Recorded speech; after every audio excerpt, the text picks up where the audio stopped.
So our population is now, and the place is running quiet right now. That's what I would tell. What's your reaction to the marijuana bill that was signed just 2 weeks ago, expunging criminal records from years past? July 2024 is when those records will. The legislation promises that it will be expunged. Yeah, I don't think there's anything. I don't think we see much of a law enforcement objection to it.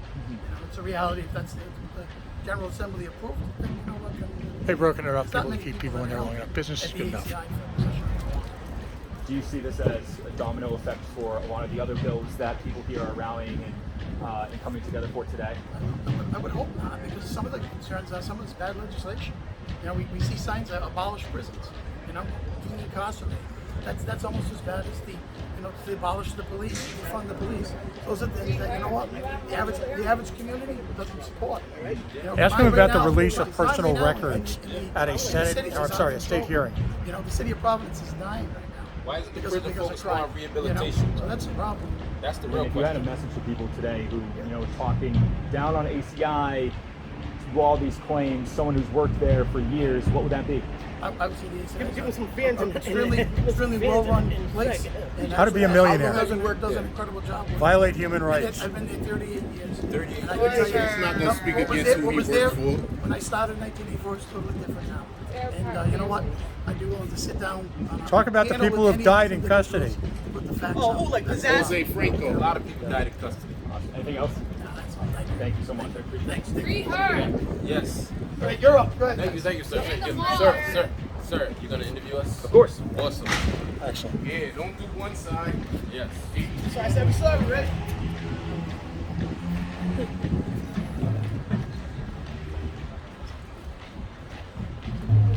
Hold on, Britt. Let me get my camera.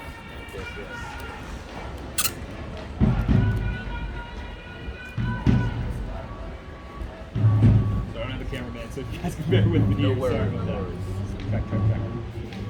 Awesome. So I'm going to start with, I've been here for the last hour. For people at home who have no idea what's going on today, what is going on here at the State House? Right now, we're doing a rally to end mass incarceration. And we want to get the word out there and let these legislators understand that the people want change. We want these bills passed. We want these bills passed before they close the State House. We want to pass this month. Yes. All right, we want the Restrictive Housing Act 7760 passed so we can start improving the conditions inside solitary confinement and stop the torture that's going on continuously. And we talk about torture. I get phone calls from men in prison every day who are in prison sweating their butt off because they have no fan in 90-degree weather. Men in segregation, no fans. Talking about they supply fans. They said they don't supply no cool air. That building's a broken down building for one. That's torture in itself. More than 90% of men and women in prison have a disease called substance use disorder. Okay, they're committing crimes because they have a disease. Okay, so we cannot incarcerate ourselves out of this disease. Okay, that's what we're doing. Yes. Okay, it's a disease. It's a disease. Look it up. However, we have some murderers there, we have some this there, but 90% or more have a disease problem. Or mental, don't forget about mental illness too. Okay? Mental illness and substance use disorder is what almost everybody in that prison has. Okay? Until we address them issues, when we address these issues, that place will crumble down to the ground. Yes. Okay? So change starts here. Yeah. With them issues and them bills. And if they want to start helping reduce that population, that's how they can do it. Start addressing those issues. Start getting people the proper help they need. Start getting the people who have mental health issues the mental health treatment that they need. Start getting the people who have drug addiction issues that kind of help, and that would reduce the population. Let the people come out into the community rehabilitated so they can be a part of the solution instead of being a part of the problem. Instead of being job security for them inside the prison. So they can keep making hundreds of thousands of dollars a year. Over time. And so people talk today a lot about coming out with these charges, not being able to get back on their feet. The marijuana bill, as I mentioned earlier on, it seems like a great first step. Obviously, what you guys say is there's a lot of work still to be done. What was your reaction when you heard about the expungement of criminal records of cannabis charges? Do you see this as a domino effect, as I asked earlier? As I say, personally, my personal opinion, it's not hurting nobody. Okay? It's not hurting nobody. That little bit of weed smoking, not hurting nobody. I went from a place called harm reduction. I'd rather see a person smoke a joint than go die from some fentanyl. Okay? You know what I mean? So, come on. We never smoked a little bit of weed. I don't smoke weed, but if it works for you, it works for you. Rather smoke weed than shoot some heroin and overdose or commit a crime and go to prison and be tortured. And I feel like it's just the beginning. This is just the beginning, and the work still needs to be done. So they still need to work on laws like this. They still need to critique this and help people get that medical marijuana so they can start solving a lot of the problems that they're having. And this could be one of the things that they can use to help depopularize the prison system and make the institution a lot better. And if you had a message for those at home, actually before I get into that, just for those at home, if you could outline the legislation, what, there's a handful of them right now. And so for a lot of people, if you could simply give the spark notes of what that is that's sitting now in the State House. My focus, my complete focus, why I'm standing here, is to stop solitary confinement. Okay, that's my complete focus. I mean, I've been to segregation. I've seen women literally stab themselves with their eyeglasses just to go to the hospital to get fresh air. I've seen some people bust their heads against the wall after being there for 3 months because they want to get out that room because they need some fresh air. I myself, I won't let it happen to me, but I could have easily been me. Been a year in a room with no fan, sweating my butt off for almost a whole year. Up in when they called it I wing. So in the old building. So Yes, so along with her, like I've done, time in high security. I've done 8 months in high security. I've done 90 days total inside segregation. I've seen people lose it. I've seen people that was locked up inside that those walls 22 hours a day on the weekdays, 24 hours a day on the weekends for 2 to 5 years. For 2 to 5 years in a room the size of your common bathroom. And they totally lose it. And they're not able to cope with societal norms. Some of the other bills that we're working on that we're out here rallying about is the cash bill, right? You have people with misdemeanor charges that can't afford to pay that $100. This is the reason why they probably caught the misdemeanor in the first place.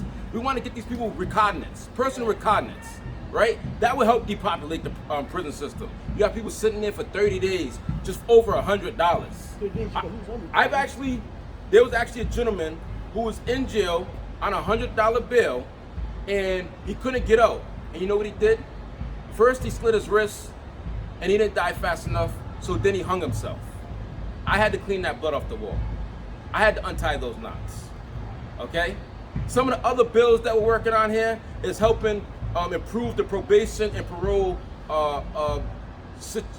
rules, whereas those, if a person gets a technical violation or like a misdemeanor violation such as not keeping the peace, this person would get bail on the charge but be held on a violation, and they'd be held for anywhere from 10 to 30 days.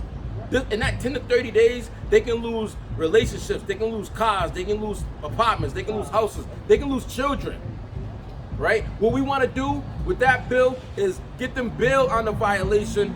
If they're not guilty of the charge, how are they guilty of the violation? I have a friend right now he just got out, he fought it, serving 16 years on a violation but had no charge.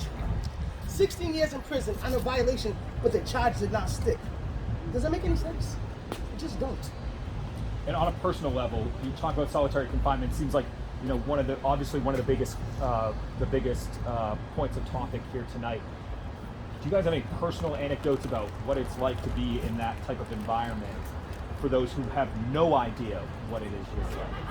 I can tell you this much. I remember the room being so cold. I had to be fully clothed. I had to be underneath my blanket and just let a little bit of air in so I can breathe, and a little light in so I can read my books. And this is how I survived. I would escape into the worlds of my book. That's how I did my time inside high security for 8 months. Okay. Right? I remember people talking to individuals who was there for 2 to 5 years and they was completely losing their mind. Talking to them, they would be like, oh, somebody's listening to us. Oh, they're laughing at me over there. Nobody's listening, nobody's laughing at them, but in their minds, they completely lost it. Okay. And these people need to be rehabilitated. In the women's prison, I myself, the old prison, literally locked under the prison. When I say it looked like a dungeon, in the basement was isolation. When I say isolation, your walls are gray. The window, your bed's here, you got one slit window this big, way up there, cold, dark, gray, damp. It's like something you see like in a horror movie, okay? The officer's desk is outside your room, and they have a slot outside the door, and they put your tray through the door. God forbid if you don't catch that tray and your food tips over, you're eating that meal off the floor because you're that hungry, okay? So you learn the sounds, you learn when the people's keys are coming, you learn different noises to survive, okay? You learn different voices, okay? Locked under the prison, under the dungeon. Anything else? Final comments? Messages? Change. We just need change, and we need support. That's it. And we need to stop the torture inside the high security prison. We need to improve the conditions inside. We need to work on more rehabilitation than punishment, and we need to pass the Restrictive Housing Act, Bill 7760. Let's pass it now. Thank you. Can I finally, just before you guys go? And one thing that was addressed a couple of times today that maybe worth asking if you want to. Sure. It's been in the news. And a bunch of people talked about Charlene Liberty today. Is there anything you guys want to talk about her? Charlene Liberty. She's a prime example of the torture that happens inside segregation, right? Charlene Liberty was an individual who suffered from mental health issues, right? She was in and out of segregation, in and out of the psych ward. And what did the ACI do as a solution to solve Charlene Liberty's problems? They shackled her, handcuffed her to her bed, and constantly pepper sprayed her. After that, they released her to Eleanor Slater, who did not provide her treatment, who did not provide her a proper release plan. And they let her out to let her be homeless, broken from the system that she just experienced. And she just shortly passed away. I've seen a young lady in prison hang herself. She was literally, her name was Pizzazz, literally snorting Kool-Aid. And we go tell the officers, she's snorting Kool-Aid, she's eating soap, she's sick. We tell what's gonna happen. She didn't want to leave the court the next day because she was scared of her boyfriend who would beat her up. We're telling the doctors, they're telling this one, they're telling that one. The morning of court, she was found hung in the shower. But we reached out to everyone who would listen to us. Every CO that would listen to us. Okay, some COs did go talk to the psych doctor. She's fine, she got caught tomorrow, No, but she had no attention, she hung herself. 6 o'clock that morning before court in the shower room. And one of the things that the Restrictive Housing Act will focus on is why somebody's in solitary confinement, they would only be there for 15 days. And if they need to be held longer, like the correctional officer keeps saying that we're taking away from that power to give people more time in segregation, they could be held more time.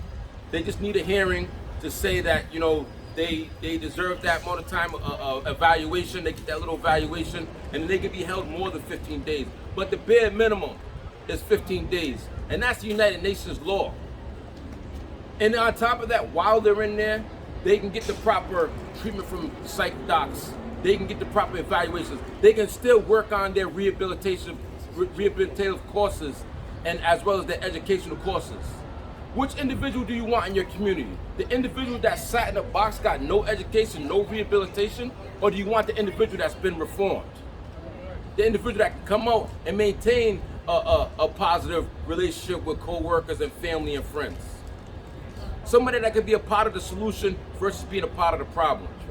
Or do you want somebody that can come out and make one of our sons, daughters, brothers, mothers, fathers a victim so they can have job security inside the ACI?